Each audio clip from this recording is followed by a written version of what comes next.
Saviez-vous que la Bible contient quelques 31 000 versets dans son entièreté et que de ces 31 000 versets, plus de 8 300 sont des versets contenant de la prophétie biblique, soit près de 27% des Écritures est prophétique, c'est-à-dire qu'elles annoncent des éléments de l'avenir qui allaient s'accomplir à court terme, à moyen terme et parfois à très long terme.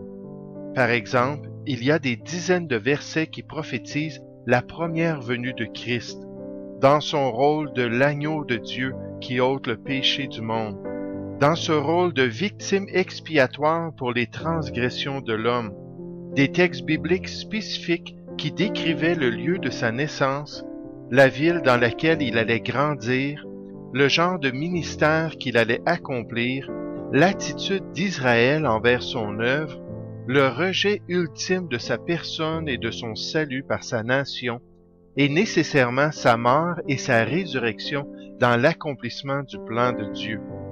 De même, saviez-vous que les prophéties bibliques annoncent la seconde venue glorieuse et publique de Christ?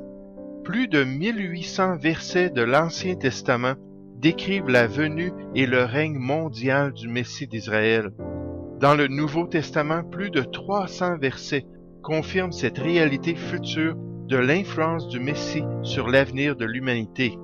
Des textes comme 2 Thessaloniciens chapitre 1, versets 7 à 8, qui nous dit « Lorsque le Seigneur Jésus apparaîtra du ciel avec les anges de sa puissance, au milieu d'une flamme de feu, pour punir ceux qui ne connaissent pas Dieu et ceux qui n'obéissent pas à l'évangile de notre Seigneur Jésus. » Ou comme 2 Pierre 3, versets 9 et 10, qui dit « Le Seigneur ne tarde pas dans l'accomplissement de la promesse, comme quelques-uns le croient, mais il use de patience envers vous, ne voulant pas qu'aucun périsse, mais voulant que tous arrivent à la repentance. Le jour du Seigneur viendra comme un voleur. En ce jour, les cieux passeront avec fracas, les éléments embrasés se dissoudront, et la terre, avec les œuvres qu'elle renferme, sera consumée. » Ou encore, Apocalypse chapitre 1, versets 5 à 7.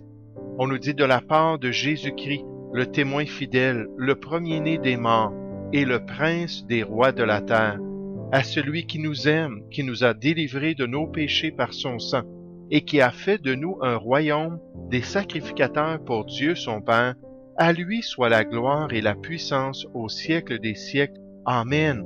Voici, il vient avec les nuées, et tout œil le verra, même ceux qui l'ont percé, et toutes les tribus de la terre se lamenteront à cause de lui. Oui, Amen.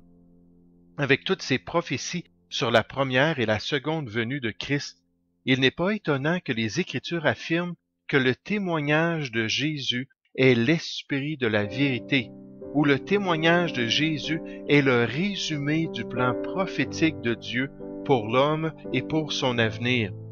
Mais la question qui incombe le plus nos cœurs aujourd'hui est: connaissons-nous ce grand personnage de la prophétie biblique?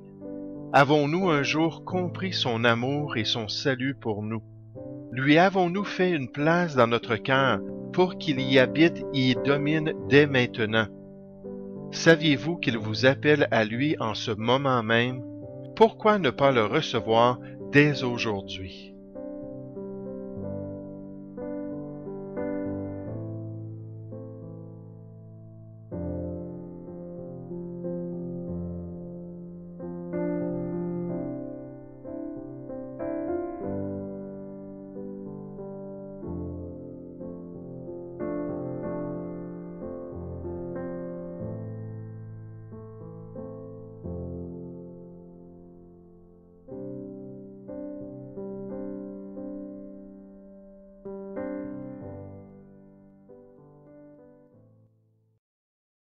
Created using Powtoon.